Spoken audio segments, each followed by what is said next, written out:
morning everyone, Elsie Normington here and welcome to another Monday morning message from Merkinch Community Centre. Well, here we are, another week on, and it's now week 58 of our closure, and we sincerely hope it's not going to be too much longer. Well, today I want to think about the Baxter's Marathon. Now, as we all know, it's a huge event here in Inverness in our beautiful Highlands of Scotland. It's a massive occasion, and indeed there are people from all over the world that come to the Baxter's Marathon. Now, if you're going to do a marathon, you need to get into training, isn't that right? Well, generally, I was looking up on the internet, people have to train for a minimum of 6 months, and at that you have to be out running 3 to 5 times a week, building up your miles and your stamina so that you'll be ready for that big day. Well, when the pandemic came, although it's been a bit like a marathon, we didn't have any time to train, did we? We had to hit the ground running, as they say, and we had to run as fast as we could on this journey of the pandemic. Now, in terms of the Baxter's Marathon, the last race that was run was in 2019, and there were 9,400 competitors from all over the world. In fact, apparently over the years, people have come from 87 countries, and the Baxter's Marathon also has over 400 volunteers to make that event happen.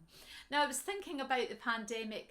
In fact, it's affected so many countries all over the world. It's affected people. We're not alone in this. We're in this with everyone else living in the world, and we've had to find our own ways of coping, haven't we? Now, the marathon is 26.2 miles. Boy, it's a long way to run, isn't it? And it's often said that people reach a physical wall at mile 20 and 21.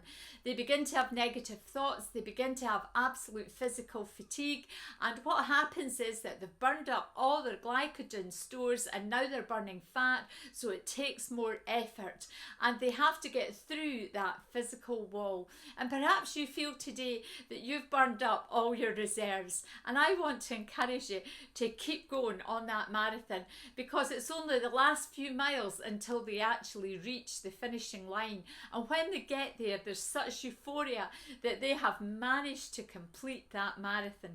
Now, people run at all different paces, don't they? You've got the early achievers, those that are in just over 2 hours and all this kind of thing, and then you've got lots of other people that are 3.5 hours and so on. We all run at a different pace in our lives. So for the marathon and for our own lives, we run at a different pace. However, it's important to reach that finishing line.